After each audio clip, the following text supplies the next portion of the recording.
Welcome to today's Explainer. We've got a really fascinating one for you today. We're diving straight into a deeply philosophical concept drawn directly from the teachings and works of Shufeng, the Guide of Life Chanyuan. We'll be looking at a specific text of his titled The Revelation of Quantum Mechanics. And what's so cool about this piece is how Shufeng takes the massive, paradigm-shifting history of physics and maps it directly onto the spiritual evolution of humanity. It literally bridges the gap between hard science and the human condition. So let's jump right in and see exactly how this bold framework comes together. To really grasp this connection, we first need to look at how Shufeng diagnoses our current situation.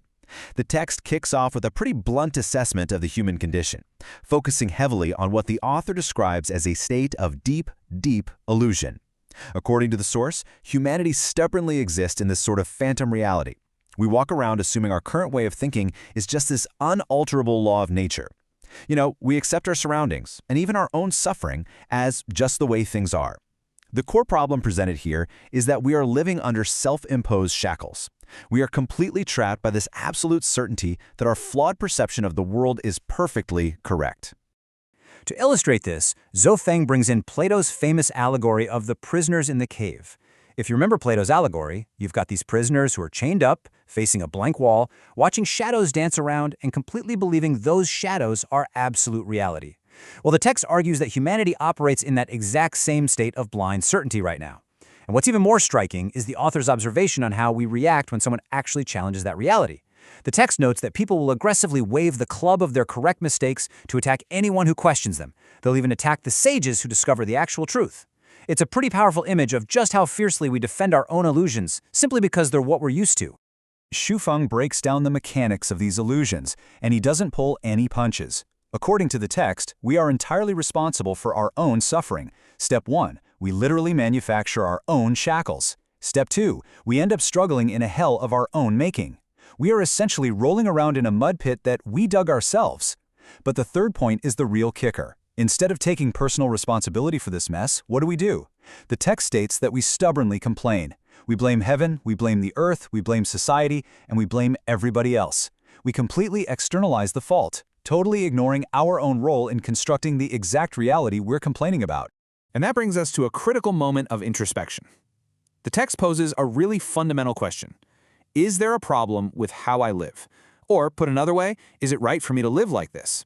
Shufeng argues that almost no one ever pauses to actually ask themselves this. We are just so busy defending our shadows on the cave wall and blaming outside forces for our misery that we totally bypass self-reflection. The author expresses this sense of helplessness watching humanity struggle, noting that until an individual genuinely stops, asks this question, and challenges their own foundational assumptions, well, they can't be freed from the mud pit. It absolutely has to start with questioning the very fabric of your daily existence. So how in the world do we break free from an illusion that is so deeply ingrained in us? This is where Shufeng's narrative takes this amazing turn. It pivots away from philosophy and goes straight into the history of science to find the ultimate catalyst for awakening. To show us how to shatter these deeply held illusions, the author points to one of the most monumental shifts in the scientific world, the birth of quantum mechanics. The text uses this scientific revolution not just as a quick history lesson, but as a blueprint. It shows us exactly what it looks like when a universally accepted, completely unshakable truth is suddenly proven to be entirely incomplete. Think about the scientific world for a second. For centuries, it was absolutely dominated by the brilliant minds of Galileo and Newton, their mathematics set firmly on the throne. Going into the 1900s, the immutable axiom, the absolute unquestionable fact of the time, was that all natural processes were continuous and uninterrupted. It was as obvious as the sky being blue. But then, we hit December 14, 1900. Max Planck discovers the quantum, and literally in an instant, the entire status quo is shattered.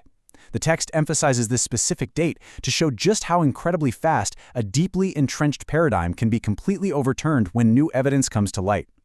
The sheer magnitude of this paradigm shift is just wild. The classical view insisted that nature was smooth, continuous, without any interruption. But the quantum view, birthed by Planck, revealed that natural processes are actually discontinuous in both time and space. Nature actually works in tiny, discrete packets, or quanta. The author highlights this comparison to make a really crucial point. It was only after discovering this discontinuity that humanity was forced to admit just how massive the limitations of our previous understanding really were.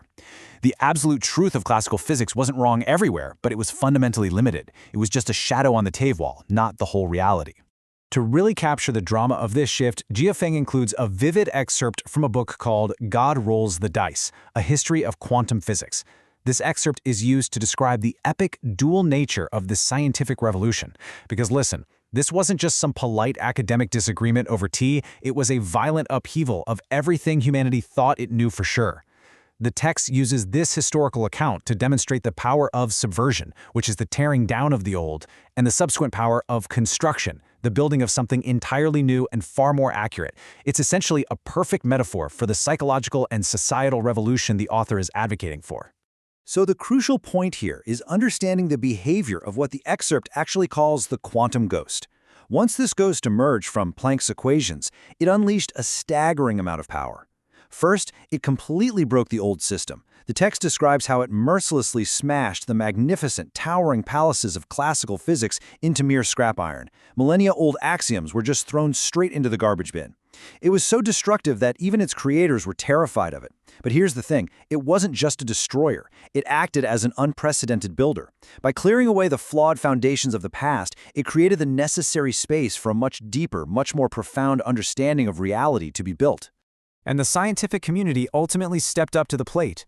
The excerpt notes that the most outstanding geniuses in the history of science didn't run away from this destructive ghost. They participated in every single step of its growth. By engaging with this radical new paradigm, they endowed quantum mechanics with gorgeous character and unparalleled power. Through their immense courage to just abandon the old, comfortable illusions, the greatest construct of human reason was eventually born in their hands.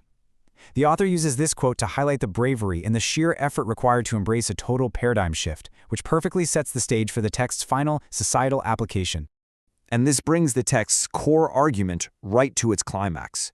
Xu Feng masterfully takes this entire historical narrative of the quantum revolution and maps it directly back onto human society. The author argues that just as the scientific world required a devastating yet beautiful revolution to move past its limitations, human society requires the exact same thing today. The text transitions from observing history to calling for a totally new future, specifically calling for the dawn of what is termed the Life Chen era. So, the quantum revolution is no longer just a history lesson here. It is the exact template for the societal awakening the author believes we desperately need. The text draws a really profound final parallel here. On the science side, we saw how these scientific geniuses took the destruction of classical physics and built a revolutionary new paradigm out of the rubble. On the society side, Xu Feng issues a direct call to the academicians, meaning the followers and readers of Life Chen. The thesis is super clear. Human society must undergo a radical revolution to shed its current illusions. We have to stop rolling in that mud pit and blaming external forces. Just as science had to completely subvert old dogmas to advance, society needs its own pioneers to willingly smash their self-inflicted shackles and construct a fundamentally new way of living. All of this culminates in the author's final rallying call to action. Let the Life Chen era be born from our hands. Xu Feng is urging the audience to step up, to lend a helping hand, and to act exactly like those outstanding geniuses of scientific history. The author wants them to infuse the growth of Life Chen with that exact same gorgeous character and unparalleled power that quantum mechanics was given.